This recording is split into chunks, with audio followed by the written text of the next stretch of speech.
Welcome to Devotionary, where we make the Bible accessible and applicable.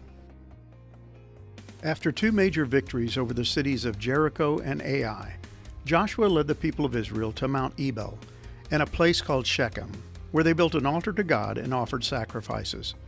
This pause in the military action had been decreed by Moses years earlier, and Joshua was simply doing what he and the people had been told to do when they finally entered the land.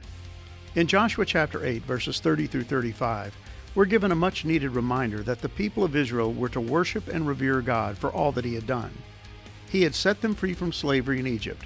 He had led them through the wilderness and into the Promised Land, and now He had given them victory over their enemies. His provision for them deserved their worship of Him. So an altar was built, and the law of Moses was written on its stones, a permanent reminder of God's requirement of holy behavior on the part of His people. The law was a non-negotiable part of their relationship with God, and now that they were in the land, it was going to be important that they constantly recall His expectations of them, so that they might live holy lives. Joshua and his forces have just defeated and captured the city of Ai. The men of the neighboring city of Bethel, who had joined forces and fought alongside Ai, were also defeated. So in essence, the Israelites now had three cities they had conquered in their relatively short tenure in the land of promise. And now Joshua leads the people to a place called Mount Ebal, where he builds an altar to the Lord. What's going on here? What prompted Joshua to do this? Was it simply because they had enjoyed two rousing victories over their enemies, and he wanted to express thanks to God? And why would he choose to travel all the way north to Mount Ebal in order to build his altar there? This would have entailed a 30-mile journey on the part of the people. So Joshua must have had a good reason for making this arduous trip immediately after a major military engagement against the city of Ai. To understand what's going on in this passage, we must recall the instructions that Moses had given to the people of Israel concerning their entrance into the land of promise. He had been very specific, providing them with detailed instructions as to what they were to do as soon as they crossed over the Jordan. But it would appear that the people of Israel were behind schedule, having taken time to capture Jericho and Ai before they actually obeyed what Moses had told them to do. Now Moses and the elders of Israel commanded the people, saying, "Keep the whole commandment that I command you today. And on the day you cross over the Jordan to the land that the Lord your God is giving you, you shall set up large stones and plaster them with plaster. And you shall write on them all the words of this law, when you cross over to enter the land that the Lord your God is giving you, a land flowing with milk and honey, as the Lord, the God of your fathers, has promised you. And when you have crossed over the Jordan, you shall set up these stones, concerning which I command you today, on Mount Ebal, and you shall plaster them with plaster. And there you shall build an altar to the Lord your God, an altar of stones. You shall wield no iron tool on them. You shall build an altar to the Lord your God of uncut stones, and you shall offer burnt offerings on it to the Lord your God. And you shall sacrifice peace offerings, and shall eat there. And you shall rejoice before the Lord your God.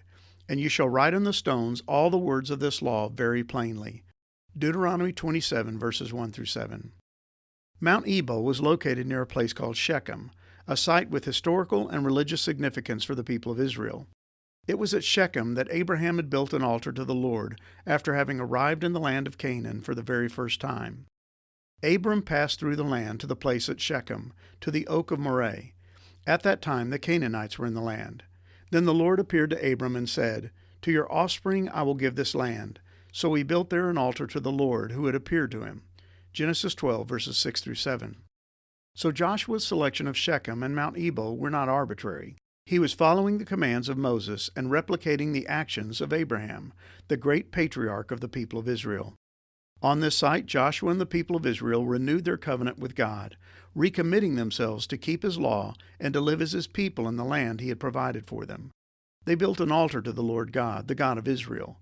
This monument built of stones would be a tangible representation of Israel's presence in the land and their dedication to worship their God, as opposed to the many false gods of the inhabitants of Canaan. The people erected an altar to God and offered sacrifices on it. But in addition, Joshua wrote on the stones a copy of the law of Moses, which he had written. Joshua 8, verse 32. This seems to indicate that Joshua wrote the law on the stones of the altar, not two tablets of stone as Moses had done. And while it's not clear what the text means by the law of Moses, it's possible that Joshua wrote the entire contents of the book of Deuteronomy. The text states that once Joshua had written the law on the stone, he read all the words of the law, the blessing and the curse, according to all that is written in the book of the law. Joshua 8, verse 34. The blessing and the curse is a reference to the content found in chapter 28 of Deuteronomy.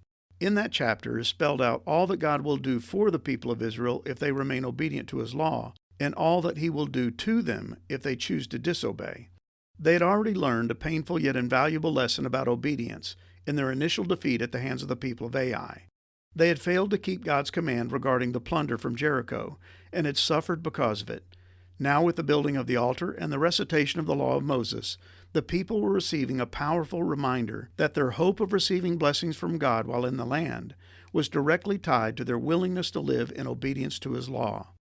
And God had made it very clear what would happen to them if they chose to disobey.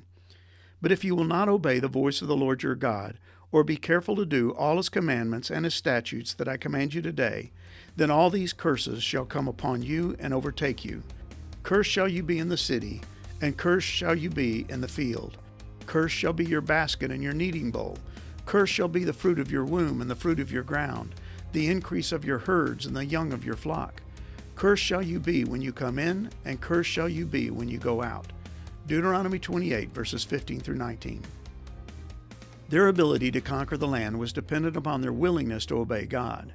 He would bless them beyond measure, if only they would obey him without question. This ceremony was more than just a religious ritual.